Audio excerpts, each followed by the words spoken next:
everyone, and welcome to my channel. So today's video is going to be the first of a few videos I have coming out that are going to teach you the difference between a skin type and a skin condition. Being an esthetician for as long as I've been, this is the #1 thing I see that is confusing for clients. When they can't tell whether they have a certain skin type or skin condition. And in fact, they don't often even say that like that. It's kind of like, I have, dry skin, and they really don't. They're just dehydrated or something like that. So this video is gonna cover the difference between sensitized skin and sensitive skin. Yes, there is a difference. And a good majority of people who think that they have sensitive skin simply have sensitized skin. So if you're interested in learning, please keep watching. Sensitized, sensitive. What's the difference? Let's start with sensitive skin. Sensitive skin is a type of skin that you are born with. It's genetic, it's biological. You don't acquire it through time. However, there are situations that can happen that make your skin sensitive. That's sensitized.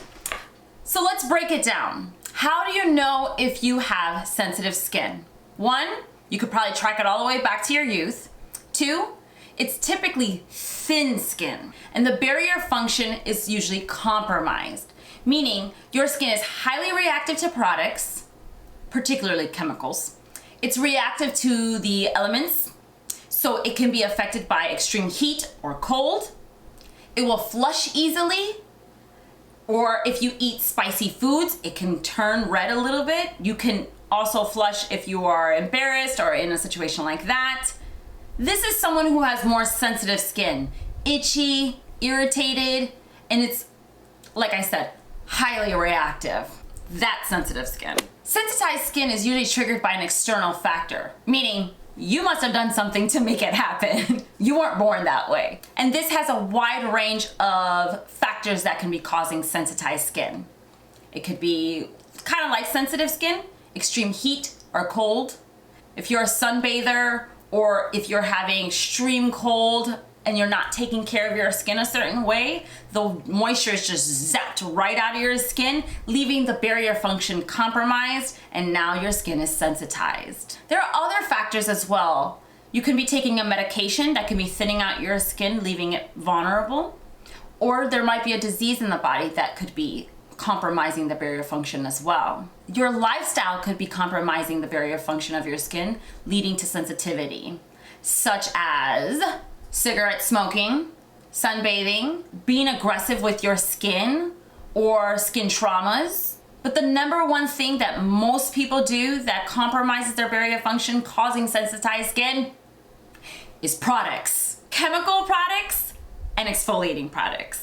These two will strip that top layer and leave you vulnerable. And for some of you, this could be going on for years, which is why you think you have sensitive skin. And for others, it could be for months at a time. And now we start thinking and we start using products and we start behaving like our skin is sensitive, when it truly isn't. And this is when we start using this product to combat this, but then I have this issue and I gotta combat that. This is the people who say, I have oily skin, but it's sensitive. I have combination skin, but it's sensitive. I have this kind of skin, but it's sensitive. But it's like everyone's sensitive. And that's not always the case. A lot of it has to do with what are you doing to the skin? Most importantly, what are you putting on your skin?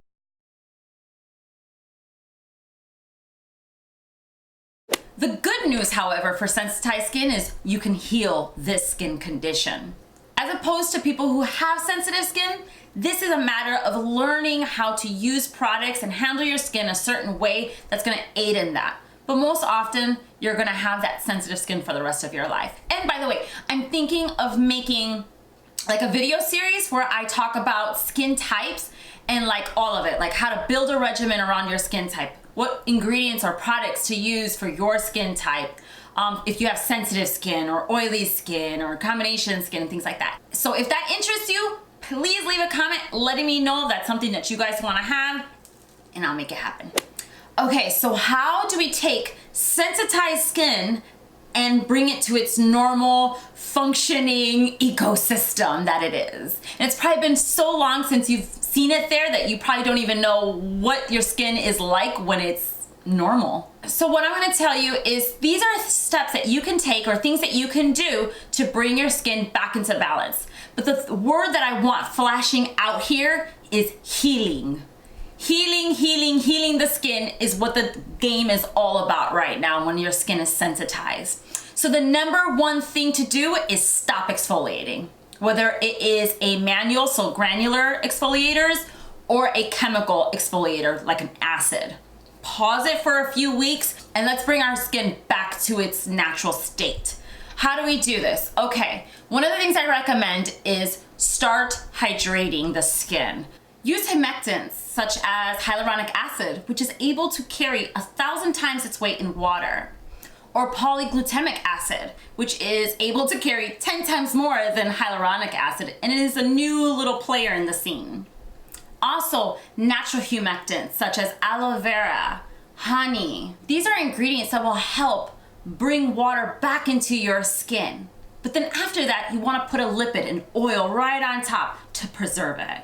Also, incorporating masks. About twice a week, do a mask where it's hydrating. Nothing stimulating, no tightening, none of that stuff. We just want to nourish and hydrate the skin, which brings me to another video idea I had. I thought about doing a video on different masks that you can create yourself because I feel like masks are so expensive and so overrated when a lot of it can be, the same results can be achieved right in your kitchen. Yeah, tell me if you guys think that's a good idea because I thought it was a good one. Anyhow, back to correcting sensitized skin. Look at the products that you are using on your skin. All these skincare videos that we have now, there is an abundance of products just all in our face and we don't need them all or we don't need to use them all at one time. And a lot of them have really harsh ingredients or very stimulating ones. So for instance, someone might have a skincare regimen that has exfoliation in the cleanser, the moisturizer, the actual exfoliating twice a week, and that is way too stimulating. You have to soothe it, calm, nourish that, break it up a little bit. So like I said, no exfoliating for a couple of weeks, hydrating masks, nothing stimulating, preferably natural masks. Comment below if you want that video. And another thing, another little treatment you can do is buy an aloe vera plant. Aloe vera plants are good, by the way. They're wonderful to keep in your house and they help clean out your air. However, you don't need to go buy an aloe plant, although they're very cheap. You can go to the store and just buy one of the aloe leaves and you can keep it in your fridge and every day cut a little piece off and rub the inside of the aloe vera plant all over your face before you moisturize after you cleanse your skin. You can do this for a few weeks and it is going to increase the hydration in your skin. Not only that, it is going to be extremely soothing and anti-inflammatory because sensitized skin is that. It's extremely inflamed and dehydrated skin. So our two things that we're going to be focusing on is anti-inflammatory and hydration. Sensitized skin is not only inflamed, but severely dehydrated. Oftentimes you can see your skin appear as if it's dry. So it could be itchy, flaky, tight feeling. Can we edit that out? No! So this is why a lot of people think that they have sensitive skin when really their skin is just sensitized. Now some things to avoid that could be exacerbating the sensitized skin that you're experiencing. Sodium lauryl sulfate. If your cleanser has it, ditch it. Seriously, because if you have sensitive or sensitized skin, this ingredient is going to strip that top layer, that natural lipid that you have, and it's just going to allow that moisture to just keep on seeping through. Everything that you have is gone when you use sodium lauryl sulfate because it just strips the skin of its natural oils. The other thing to keep in mind is look to see if your products are pH balanced to your skin. The skin has a natural pH balance of a 4.5 to a 5.5. So you want to make sure that the products that you're using are between this range if you have sensitive or sensitized skin. Another thing that you want to do is not use hot water, as this is another way that the moisture is going to just be sucked out of the skin. Simplify your skincare regimen for just a little while. Keep it real basic. I would use a cleanser that is pH balanced with no sodium lauryl sulfate.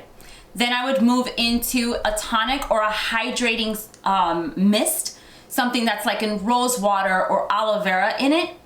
And then I would go onto the aloe vera gel that I told you about, but from the plant. You put it right all over, and then I would put my moisturizer or an oil. I would definitely work towards the oil. If you need to have moisturizer, you could do both. If you have like dry skin, definitely you could do a moisturizer and then seal it in with one of these beautiful oils such as sunflower, avocado, or hemp, or another oil that's rich in fatty acids and high in linoleic acid.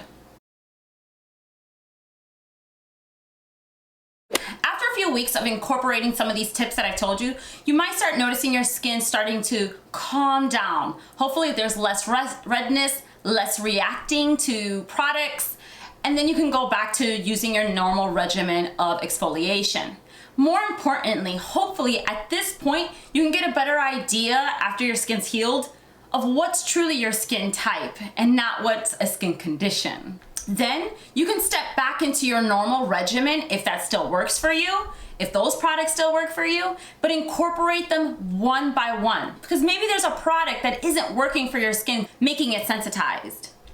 So that's always my thing, one product at a time. That's another way that you test products as well. You don't start using them all at one time, because if there's an issue, you may not be able to identify which one is causing the problem. So after that, guys, I hope that works out for you. I have a feeling I'm gonna get questions, a lot of questions on this video, and I hope that it was as formative as I could be for you.